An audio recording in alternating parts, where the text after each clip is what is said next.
Enggak. Assalamualaikum warahmatullahi wabarakatuh. Selamat pagi. Di sini kami dari kelompok 13 akan memaparkan hasil dari penyelesaian tugas di luar lab dari mata kuliah Algoritma dan Pemrograman 2. Anggota dari kelompok 13 yang pertama adalah Saya Yovita Diria Sialaga, NIM 224101056. dan saya adalah Jihan Salsabah Ramadhani dengan NIM 222410101070. Di sini kami akan menyelesaikan tugas di luar lab dengan dua bab yaitu rekursif dan palindrom serta brute force. Yang pertama adalah soal mengenai rekursif dan palindrom. Soal nomor satu, buatlah algoritma untuk mengecek apakah list berisi n bilangan merupakan palindrom. Hintnya adalah lakukan pengecekan apakah bilangan satu dan bilangan n sama. Jika berbeda, maka bukan palindrom. Dan jika sama, lanjutkan pengecekan untuk bilangan kedua sampai dengan n2 dengan cara yang sama secara rekursif. Subpoin A, periksalah apakah pengecekan ini bisa diselesaikan secara rekursif alias memiliki base case, recursive case, dan apakah dengan menerapkan recursive case berkali-kali bisa menuju base case. Subpoin B, desain dan implementasikan palindrom berupa list untuk mengecek apakah list merupakan palindrom. Subpoin C adalah buat pohon rekursif untuk menggambarkan eksekusi palindrom berupa list dengan list berisikan 1, 2, 3, 4, 2, dan 1. Dan subpoin terakhir alias subpoin D adalah jelaskan tahapan eksekusi palindrom list dengan list yang berisikan 1, 2, 3, 4, 2, dan 1. Penyelesaian dari nomor satu adalah pertama, kita harus membuat variabel. Di sini saya membuat variabel dengan nama panjang list. Dengan fungsi dari variabel ini adalah sebagai tempat input bagi user untuk memasukkan panjang list dari panjang list yang diinginkan oleh user. Nah, biasanya kalau misalnya user menginputkan sesuatu di dalam variabel itu kan berupa string. Maka dari itu kami menggunakan integer di sini agar string yang dimasukkan oleh user bisa langsung diubah menjadi integer.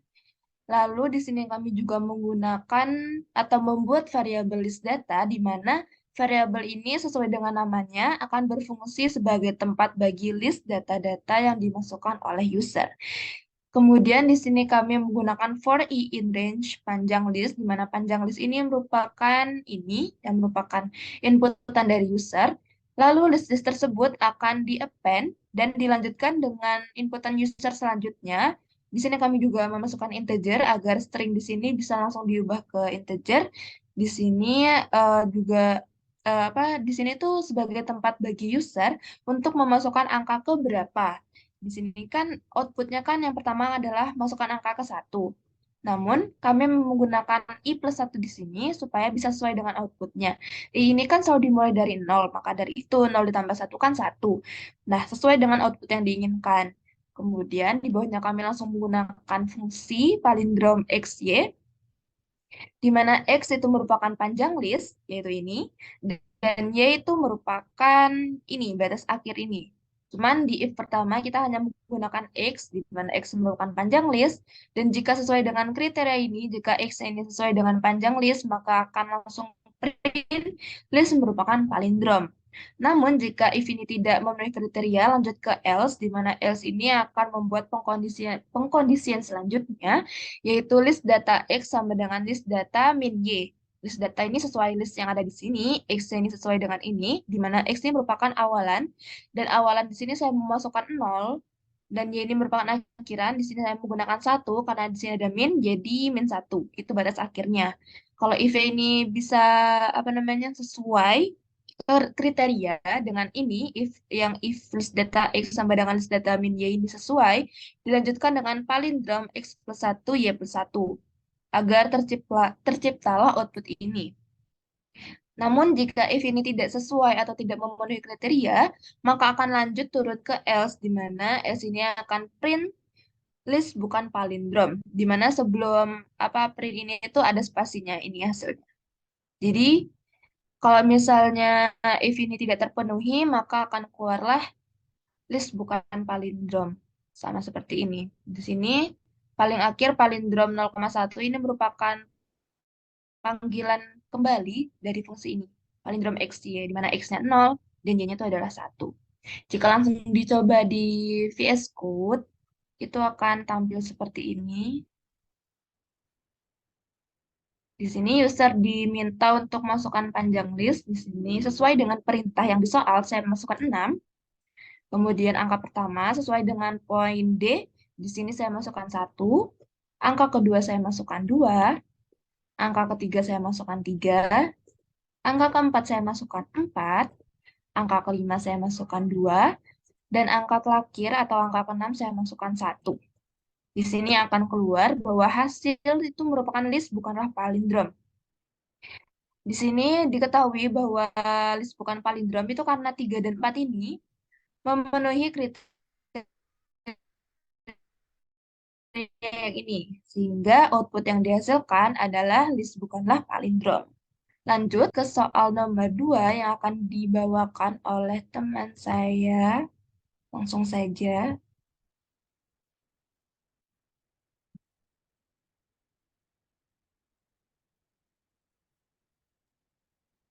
Oke, baik. Untuk soal yang kedua yaitu soal tentang rekursif. Buat algoritma untuk mencari bilangan terbesar dari sebuah list bilangan dengan hint lakukan perbandingan bilangan terbesar list 1 sampai dengan n kurang 1 dengan list n untuk mendapat bilangan terbesar dari list 1 sampai n kurang 1. Nah, lakukan dengan cara yang sama secara rekursif. Di sini terdapat beberapa poin. Yang pertama, poin E, periksalah apakah pencarian ini bisa diselesaikan secara rekursif, yaitu memiliki base case, recursive case, dan apakah dengan menerapkan recursive case berkali-kali bisa menuju base case. Kemudian poin selanjutnya yaitu desain dan implementasikan cari terbesar list untuk mencari bilangan terbesar list. Selanjutnya untuk poin G, buat pohon rekursif untuk menggambarkan eksekusi cari terbesar list dengan list sama dengan 1, 2, 3, 4, 5, 1. Dan yang terakhir yaitu jelaskan tahapan eksekusi cari terbesar list dengan list 1, 2, 3, 4, 5, 1. Lanjut. Nah, untuk codingannya bisa dilihat di sini. Kurang lebih sama seperti soal yang sebelumnya, tapi di sini kita diminta untuk menentukan bilangan terbesar dari sebuah list. Nah, yang pertama yaitu kita uh, menginputkan panjang list dari panjang list sama dengan integer. Kita menginputkan panjang list yang akan kita masukkan. Nah, kemudian di sini terdapat data, di mana data ini tuh kita nanti memasukkan indeks yang ingin kita masukkan juga, sama seperti yang panjang list, cuma ini kita masukkan angkanya. Nah, selanjutnya di sini yang paling penting adalah function, yaitu def cari terbesar, karena sesuai dengan soal. Nah, di sini sesuai output dari soal jawaban kita ini, sesuai dengan soalnya juga, yaitu kita diminta untuk uh, memasukkan bilangan terbesar dari apa namanya, indeks 1, 2, 3, 4, 5, 1. Nah, bilangan yang terbesarnya adalah 5. Karena di sini kita masukkan list banyak 6, maka kita harus menginputkan panjang listnya juga 6. Kemudian, di sini statement yang terpakai adalah if data A lebih dari I. Karena ini akan terpakai untuk mencari panjang dari sebuah list tersebut. Tuh. Kemudian for I in data ini juga berfungsi untuk mengambil satu persatu bilangan yang ada di variabel data. Nah, semisal jika datanya itu adalah 0, maka dia akan lebih besar dari 1. Kemudian, jika kita mau membandingkan indeks yang awal sama indeks yang ada di sebuah list bilangan, kita harus membandingkan satu persatu list tersebut.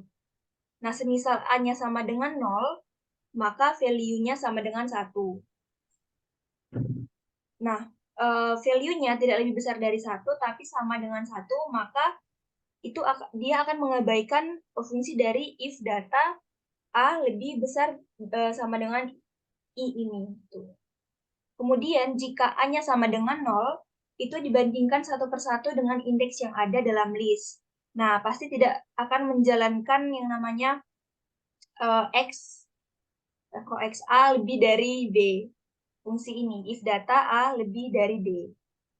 Nah, sesuai dengan soal yang tadi, yang disebut dengan function dalam function itu adalah ini, def cari terbesar. Nah, itu yang disebut dengan function dalam function. Itu yang juga disebut dengan rekursif itu. Nah, untuk base case-nya sendiri yaitu else ini.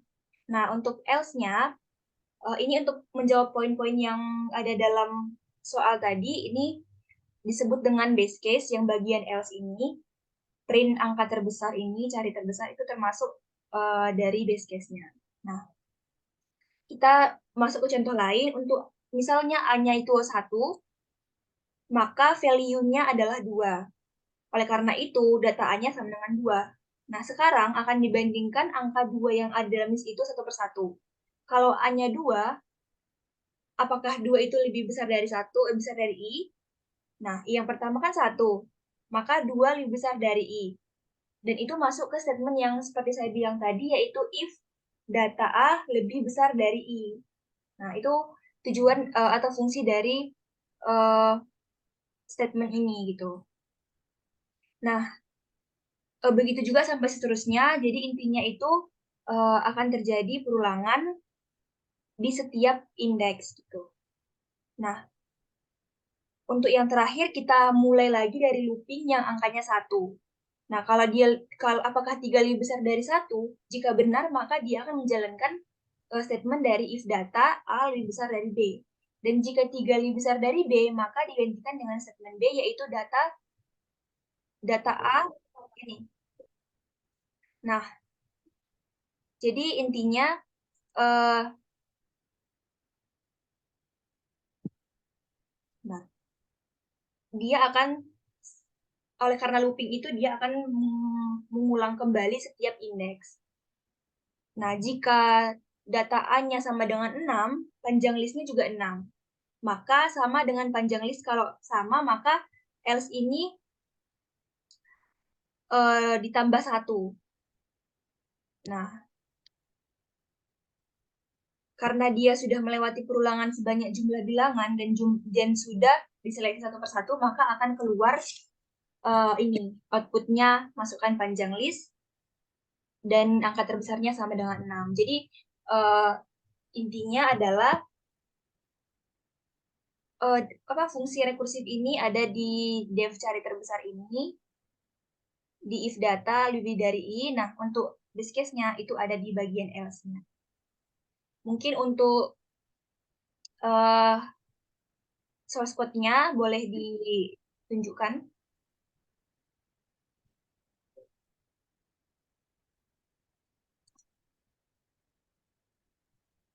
Nah, di sini saya akan membagikan.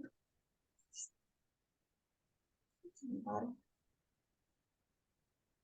Nah, ini sama seperti yang saya bilang tadi sebelumnya. Jika kita memasukkan angka 6,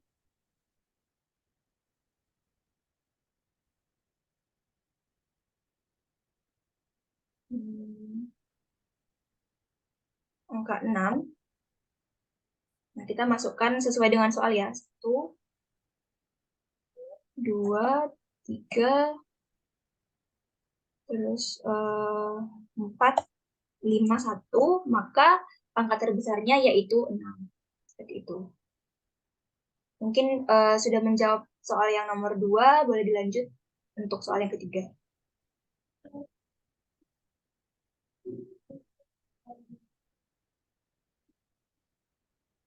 Soal nomor 3 di sini masuk ke bab brute force, di mana soalnya adalah pertama, bilangan bulat positif bil dikatakan prima jika hanya harus dibagi oleh 1 dan dirinya sendiri. Dengan kata lain, jika ada bilangan bulat 2 sampai dengan bil 1 yang habis membagi bil, maka bil bukanlah prima. A. Dari definisi tersebut, buatlah program yang menerima inputan bilangan bulat bil dan mengembalikan nilai true jika bil prima dan false jika bil bukan prima. Gunakan strategi brute force untuk mendesain solusinya. Yang B, untuk data berikut, ceklah statusnya menggunakan program yang telah Anda buat. Di sini ada beberapa datanya. Dilanjutkan ke yang C adalah untuk bilangan pada soal B, berapakah iterasi yang dibutuhkan? Soal D, apakah ada cara untuk mengurangi jumlah iterasinya? Hint, Anda tidak perlu melakukan uji prima bilangan 1000 menggunakan semua bilangan dari 2 sampai dengan 999, cukup 2 sampai dengan 31. Yang E adalah implementasikan cara yang Anda temukan di soal D untuk mengecek apakah contoh-contoh yang tadi ini bisa berbeda gitu. Lalu yang ke F adalah analisalah perbandingan waktu eksekusi program A dan program E. Penulisannya pertama di sini saya menggunakan program yang biasa terlebih dahulu sesuai dengan poin A. Di sini saya menggunakan variabel bilangan di mana variabel ini akan berisikan sebagai tempat input bagi user untuk memasukkan bilangan yang diinginkan. Di sini juga user kan inputnya dalam bentuk string. Maka dari itu kami menghadirkan integer di sini sehingga secara otomatis string yang dimasukkan oleh user bisa berubah ke integer. Lalu langsung digunakan function, di mana di sini kami menamakan function itu function prima, yang berisikan itu parameter, di mana parameter ini adalah awal, yaitu awal bilangan yang dimasukkan itu berapa. Lalu bil, ini merupakan bilangan ini, bool itu boolean atau pengkondisian true false, dan loop itu merupakan berapa kali dia diulang gitu kan ya. Maka dari itu, di sini kami menggunakan pengkondisian if, elif, dan else, di mana if pertama ini adalah jika awal itu sampai dengan bil, maka akan menjalankan ini. If-nya itu jika ini tuh terjalani atau memenuhi kriteria, maka booleannya itu akan menjadi false, dan jika false akan menghasilkan print bilangan bil ini yang dimasukkan oleh user itu bukan bilangan prima dengan loop. Loop ini itu sebagai berapa kali iterasi. Itu akan langsung memprint bagian sini. Namun jika ini tidak memenuhi kriteria, maka akan dilanjutkan dengan else, di mana else ini jika si boolean ini bernilai true. Kalau misalnya bernilai true, maka akan print bilangan-bilangan yang dimasukkan oleh user ini merupakan bilangan prima dengan loop atau pengulangan berapa kali iterasi.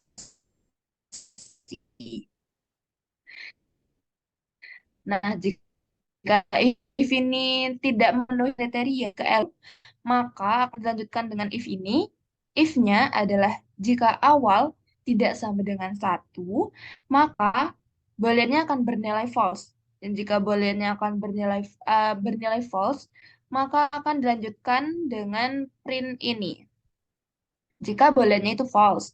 Namun jika booleannya itu true, maka yang di print itu adalah ini. Bilangan adalah bilangan prima dengan loop berapa kali iterasi. Nah, bil ini tuh merupakan inputan dari user yang bagian ini. Lalu jika misalnya if ini tidak memenuhi, lanjut ke else, yaitu dia itu termasuk bilangan prima dengan awalnya tuh awalannya di sini kan 1. Awalnya tuh dimasukkan plus 1, terus bilnya ini bil ini, alias bilangan ini sama aja ya. Booleannya itu merupakan true. Kami memanggil fungsi ini kembali. Booleannya itu berupa true, bukan bool lagi. Lalu loopnya itu dimulai dari 1. Di sini loopnya plus 1 agar pengulangannya itu bisa terjadi berapa kali sih, biar bisa keluar seperti itu. Maka dari itu kami di sini memanggil fungsinya kembali, yaitu function prima dengan 1 sebagai awal, bilangan sebagai bil, terus sebagai booleannya, dan misalnya kita menjalankan program ini sesuai dengan inputan dari user, maka outputnya akan berakhir seperti ini. Yang pertama, di sini kan user diminta untuk memasukkan bilangan. Misalnya user memasukkan bilangan 73 dan bilangan 73 itu adalah bilangan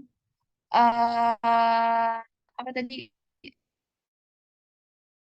bilangan prima dengan 73 kali iterasi. Nah kan 7 bilangan prima. Dan dia melakukan loop sebanyak 73 kali. Maka dari itu yang berjalan itu adalah bagian C. Ini bagian A ya, ini program yang dijalankan. Kalau misalnya contoh yang dimasukkan user tuh subpoin A sebagai soal tadi. Kalau misalnya subpoin yang diminta perbandingannya itu dilihat dari program awal yang tadi sama program yang ini. Namun bisa dilihat di sini, kalau misalnya awalnya itu ditentukan, awalnya misalnya 31 ya, di sini kan saya menggunakan contoh 31. Di sini saya hanya melakukan perbedaan atau perbandingan program, di mana variabelnya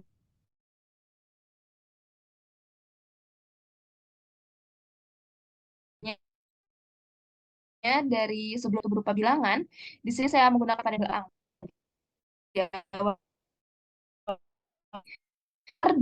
Kemudian string ini akan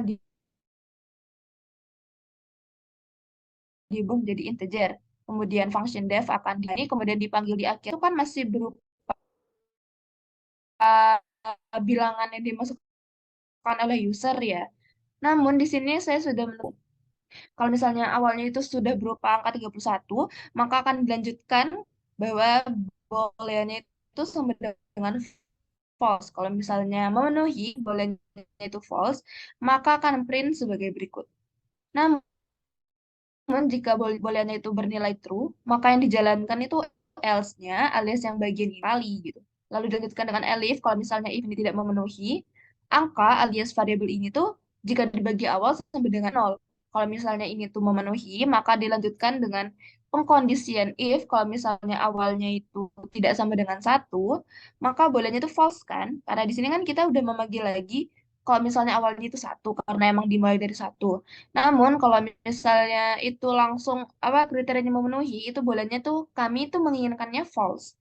Kalau misalnya false sudah terjalan, maka kan memenuhi if ini kan. Kalau misalnya memenuhi ini, maka yang di print itu adalah ini. Bilangan berupa angka ini tuh bukan bilangan prima dengan loop tuh berapa kali iterasi. Terus kalau misalnya ini bernilai true atau si awalnya ini bukan satu lagi, maka yang di print tuh adalah bilangan angka user ini tuh adalah bilangan prima dengan loop berapa kali iterasi. Loopnya ini akan menyesuaikan ya, kayak berapa kali ini tuh diulang gitu. Kalau misalnya ini tidak memenuhi syarat, maka else-nya itu kebalikan dari prima dengan awalnya kan satu ditambah satu. Lalu angka sesuai angka, booleannya di sini kamu menginginkannya true, dan loopnya akan kami mulai dari satu, kemudian tambah satu terus sampai pengulangannya ini mencapai hasil yang diinginkan alias kayak misalnya di sini kan masukin 31 ya. Berarti loopnya itu kurang lebih nanti sebanyak 31 gitu. Lalu kalau misalnya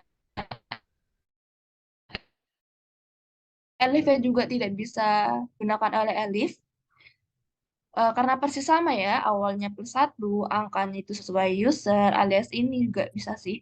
Terus booleannya itu kami menginginkannya true, bukan berupa boolean lagi ya, tapi kami memanggil functionnya ini sudah menentukan bahwa boolean yang diinginkan itu true, kemudian loopnya itu plus satu karena kami memulainya dengan indeks satu, jadi agar loopnya itu bisa terus berjalan, itu tuh makanya tambah satu terus, sampai jawaban yang diinginkan itu sesuai alias kita mendapatkan sesuai dengan diminta soal pada awalnya tadi. Kalau misalnya dicoba di VS Code itu akan seperti ini. Ini pertama di komen dulu. Lalu ini ya saya akan coba dari bagian A-nya dulu. Nah, ini kalau di run itu akan kurang lebih seperti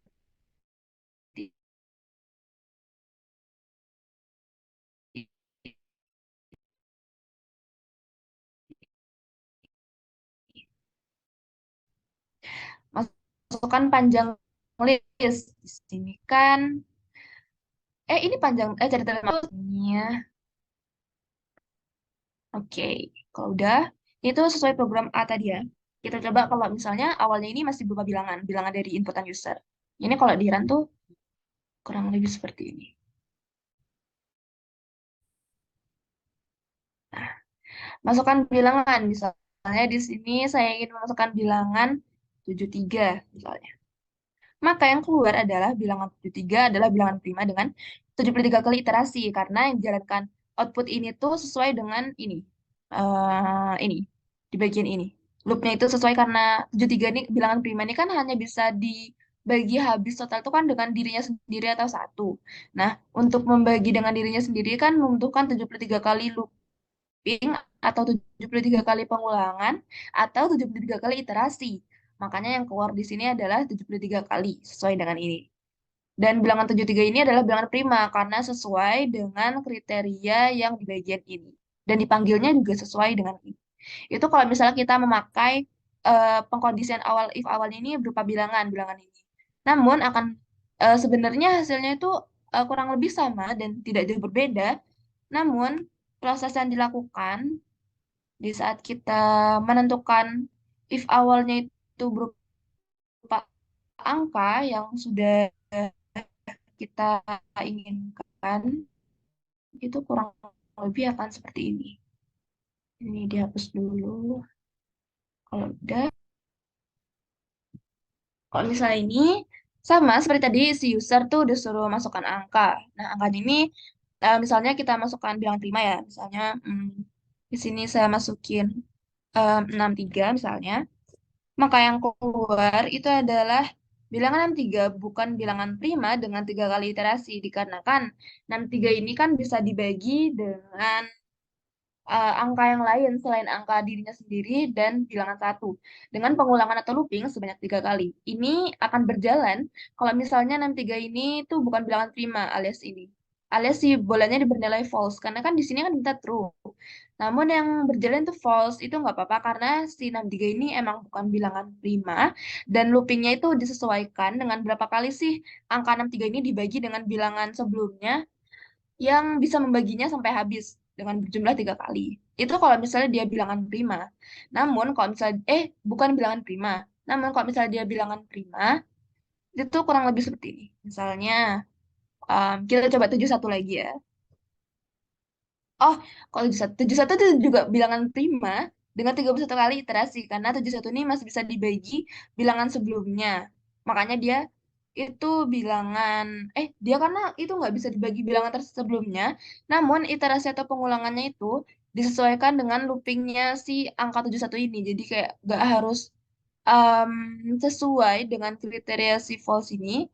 Itu kalau 71, kalau misalnya dicoba lagi ya, coba 73. Nah, 73 kan bilangan prima. Iterasinya atau pengulangannya itu sebagai diri satu. Jadi, si iterasi ini akan terus mengikuti loopnya ini sebanyak berapa kali, karena ini emang udah dimasukkan ke dalam functionnya. Terus di bagian ini penentuan adalah bilangan prima atau bukan, itu ditentukan dari if elif di awal. Kalau misalnya dia masuk ke sini, dia akan masuk ke sini. Kalau misalnya tidak memenuhi kriteria, maka akan dilanjutkan ke sini. Jadi output yang diinginkan tuh sesuai dengan apa yang diinginkan oleh si user tadi. Itu adalah penyelesaian dari jawaban nomor satu dilanjutkan dengan soal nomor dua bab brute force yang akan dibawakan oleh teman saya. Oke, baik. Nah, untuk yang kedua yaitu soal dari brute force. Perkalian antara dua bilangan positif A kali B definisikan sebagai A kali B sama dengan B tambah B sampai seterusnya. Sebanyak A. Misal 5 kali 4 sama dengan 4 tambah 4 tambah 4 tambah 4 tambah 4. Nah, penjumlahannya itu bilangan 4 sebanyak 5 buah. Untuk poin yang A, dari definisi tersebut, buatlah program yang menerima inputan bilangan bulat bilangan 1 dan bilangan 2. Program tersebut mengembalikan nilai bilangan 1 dikali bilangan 2. Gunakan strategi brute force untuk mendesain solusinya. Poin B yaitu untuk data berikut, ceklah hasil perkaliannya menggunakan program yang telah Anda buat. 34521 dikali 48763, kemudian 298764 dikali 233912, dan terakhir 980239 dikali 1234498. Nah, untuk poin yang kecil yaitu untuk bilangan pada soal D, berapa kali iterasi yang dibutuhkan. Nah, untuk yang D, apakah ada cara untuk mengurangi jumlah literasinya? Untuk himnya, menghitung 8 dikali 7, Anda tidak perlu menghitung 7 ditambah 7 ditambah 7 sampai seterusnya sebanyak 8 buah. Bisa diganti menambahkan 14 tambah 14 ditambahkan 14 banyak 4 buah. Nah, yang selanjutnya yaitu poin E, implementasikan cara yang Anda temukan di soal D untuk mengecek 34521 dikali 48763, kemudian 298764 dikali 233912, dan yang terakhir 980239 dikali 12498. Nah, untuk yang poin ke F, analis salah perbandingan waktu eksekusi program A dengan program E. Lanjut.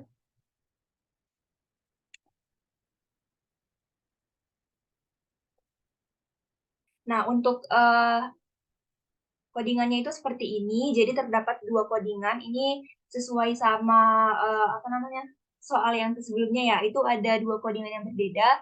Mungkin yang pertama itu yang ini, bilangan satu sama dengan integer input masukan bilangan satu. Nah, ini tuh sebenarnya perkalian biasa, tapi kita nggak memakai tanda bintang ya. Di sini kita hanya memasukkan looping. Nah, kita menjalankan function perkalian, di mana perkalian ini tuh mengirimkan data berupa bilangan satu. Nah, jadi nanti di sini perkalian itu diambil dari bilangan satu. Untuk hasilnya pasti nol. Kenapa? Karena kita belum melakukan perkalian apapun. Nah, di dalam else-nya sendiri itu ada for in range, di mana sejumlah bilangan satu. Nah, jika bilangannya satu sama dengan 5, maka akan di looping sebanyak 5 kali, dengan hasil yang nanti hasilnya itu ditambahkan 2 atau 6 gitu.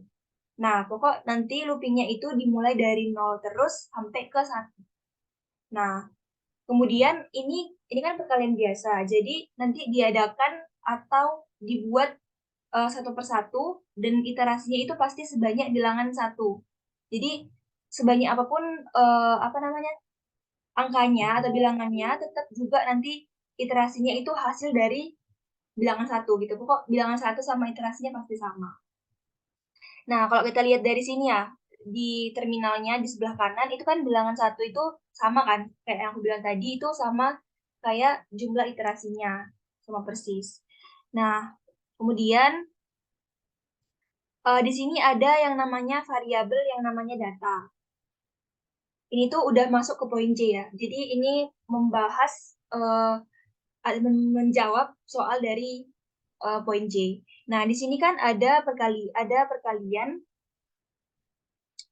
salah, maaf, ada data yang nantinya itu eh, mencari nilai tengah dari bilangan ke satu. Nah, jadi akan ada looping yang nanti melalui for in range. For in range ini yang terakhir, jika bilangannya satu itu bakal habis gitu, bakal habis dibagi dengan uh, bilangan satu gitu pokok. Nah, di sini kita lihat bahwa para bilangan yang ketika dibagi bilangan satu itu harus sebelum itu harus mencari nilai tengahnya. Nah, makanya di sini ada statement n tengah sama dengan 0. Nah, fungsi dari n tengah itu ya ini untuk mencari nilai tengah dari si datanya gitu. Karena sebelum mencari yang namanya uh, sebelum yang namanya kita membagikan data itu harus dicari dulu nilai tengahnya seperti itu. Nah, selanjutnya di sini kan ada dibagi dua ya. Ini kenapa dibagi dua? Itu karena supaya bilangan genap yang akan kita masukkan nanti itu bisa dibagi. Jadi sebanyak apapun bilangan genapnya, sebesar apapun bilangan genapnya itu bakal bisa tetap dibagi dengan dua. Makanya kita masukkan di sini dibagi dua gitu. Nah, boleh di sini kita lihat apa codingannya. Sebentar, kita lihat di source code-nya. Nah, baik, untuk perbedaan dari source code ini tuh, yang pertama yaitu bilangan satu ini, itu akan menghasilkan output di sebelah kanan ini. Nah, untuk ini perbedaannya dengan source code yang sebelah, yang satu lagi itu adalah di bagian iterasinya. Nah, kalau di ini, di codingan yang pertama, iterasinya itu sesuai dengan atau sama dengan bilangan satu. Bisa dilihat bilangan satunya itu 34521. Nah, kalau iterasinya itu sama, yaitu 34521. Nah, perbedaannya dengan yang codingan yang satunya lagi, yaitu yang ini, itu akan saya tunjukkan di source code-nya. Hmm. Nah, untuk ini kita bisa masukkan sesuai dengan soalnya. 3, 4, 5, 2, 1 dikali dengan 4, 8, 7, 6, 3. Nah, maka dia akan menghasilkan seperti ini. Nah, bisa kita lihat dia itu berbeda hasilnya dengan yang sebelumnya tadi. Nah, kalau kita lihat lagi untuk soal yang selanjutnya, yaitu 2, 9, 8, 7, 6, 4 dikali dengan 2, 3, 3, 9, 1, 2. Oke, langsung aja ke soal yang selanjutnya juga, biar sekalian.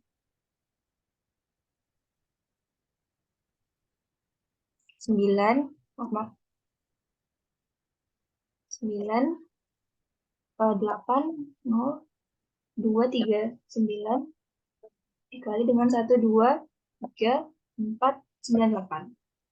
Nah, bisa kita lihat di sini berbeda sekali dengan hasil dari output yang codingan sebelah. Itu bedanya adalah di bagian iterasinya.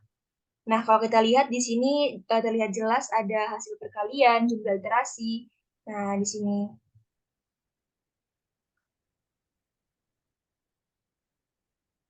Nah, selanjutnya itu di sini juga apa namanya?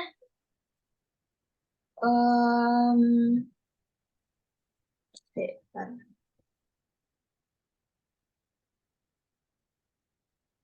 Ini kita tes dulu.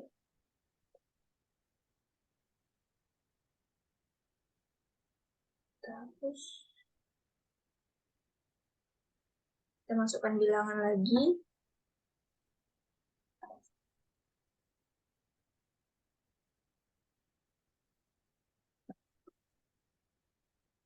Nah, ini tuh sama ya kayak tadi ya. Ini tuh eh apa namanya? Sebentar. Hmm, nah, di sini tuh bilangan satunya ini adalah ini 3, 4, 5, 2, 1. Kemudian bilangan duanya ini dan ini adalah termasuk panjang indeksnya. Nah, seperti yang saya bilang tadi, iterasinya ini berbeda dengan eh bilangan satu itu. Jadi perbedaannya ada di situ. Nah, untuk hasilnya sendiri ini tuh untuk codingannya ya, ini tuh hasilnya nol untuk hasilnya, dan untuk loopingnya itu tetap juga nol. Dan untuk nilai tengahnya itu adalah ini. Tuh. Mungkin itu aja perbedaannya dari codingan yang satunya lagi. Mungkin itu aja untuk soal nomor 3. Boleh dilanjut.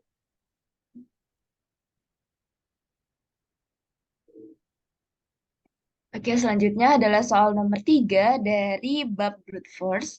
Di sini string matching merupakan proses untuk mencari posisi pattern tertentu di sebuah string. Gambar 3 menunjukkan proses string matching dengan teks "Nobody noticed him." Di sini dengan patternnya not, makanya di sini keluarnya not. Nah, sepoin A, dari uraian permasalahan tersebut, buatlah program yang menerima inputan bilangan bulat teks dan pattern, di mana program tersebut mengembalikan indeks posisi ditemukannya pattern di teks menggunakan strategi brute force seperti yang ditunjukkan di gambar. Seperti ini. Yang B, untuk data berikut, carilah posisi pattern 165 di string ini 102302 dan selanjutnya. Terus poin C adalah untuk teks dan pattern pada soal B, berapakah iterasi yang dibutuhkan? Subpoin D, jelaskan algoritma Boyer-Moore untuk string matching. Yang E adalah jelaskan kelebihan algoritma Boyer-Moore dengan pendekatan brute force. Dan yang terakhir adalah gunakan algoritma Boyer-Moore untuk melakukan hal yang sama dengan soal B. Ini penyelesaian dari soal nomor 3, kami membuat sebuah program dengan menggunakan fungsi atau function Boyer-Moore dengan penggunaan variabel kalimat, kata, dan panjang kata, dan dihitung dengan menggunakan len. Di sini kami menggunakan, pertama, kami membuat variabel kalimat yang berfungsi untuk memasukkan kalimat oleh user. di sini akan berupa string, maka dari itu berbeda dengan soal-soal yang tadi, kami tidak menggunakan integer lagi, karena yang dibutuhkan di sini adalah kalimat, alias dalam bentuk string. Yang kedua adalah kata, di mana di sini kata ini merupakan salah satu kata yang diambil oleh user di dalam kalimat. Jadi kayak misalnya tadi tuh nobody noticed him. Nah, yang di input di katanya itu adalah bagian not-nya. Lalu panjang kata ini merupakan variabel untuk menghitung jumlah kata yang diambil di variabel ini. Jadi menggunakan len. Kemudian di print kalimat yang merupakan kalimat ini. Lalu langsung dijalankan dengan function def, yaitu menggunakan bayar more, dengan indeks panjang kata ini dan k. Nah, if itu merupakan pengkondisian lagi ya, pengkondisian dari variabel kalimat, di mana indeks ini merupakan dimulai dari 0, karena ya dipanggil ulang lagi bayar more-nya itu dengan 0 sebagai indeks, panjang kata itu sesuai dengan panjang kata yang dihitung len, lalu 0 ini sebagai K, karena kan K-nya kan dimulai dari 0. Maka dari itu, ini kan dimulai dari 00 gitu. Makanya K-nya itu dimulai dari 0. Nah, di sini kondisinya itu if kalimat indeks panjang kata itu sama dengan kata, alias kalau misalnya indeks dibagi, apa, adalah indeks itu merupakan panjang kata, maka yang dihasilkan itu adalah kata. Sehingga kalau misalnya ini terjadi, maka di print spasi sebanyak berapa kali, K-nya itu merupakan bagian ini, bagian spasinya ini. Jadi spasi sebanyak berapa kali ditambah kata. Katanya ini sesuai dengan inputan user yang ini. Nah, sehingga kalau misalnya function dan programnya dijalankan, maka akan menghasilkan output sebagai berikut. Misalnya, masukkan kalimat yang dimasukkan user tuh nobody notice him. Lalu pilihan kata dari user adalah not bagian ini. Jadi yang keluar itu adalah print kalimat, kalimatnya ini sesuai seperti ini, dan dilanjutkan dengan hasil dari function ini, yaitu not-nya sebanyak berapa kali, sebanyak ini, panjang kata. Sebanyak berapa kali ini akan diulang, K-nya itu bagian spasi sini, dan indeksnya akan selalu dimulai dari 0. Maka dari itu, outputnya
baik, begitulah penjelasan dari Visual Studio Code dari soal nomor 3. Maka dari itu demikianlah presentasi kami mengenai hasil dari tugas di luar lab mata kuliah algoritma dan pemrograman 2. Mohon maaf jika ada salah kata. Wassalamualaikum warahmatullahi wabarakatuh. Waalaikumsalam warahmatullahi wabarakatuh.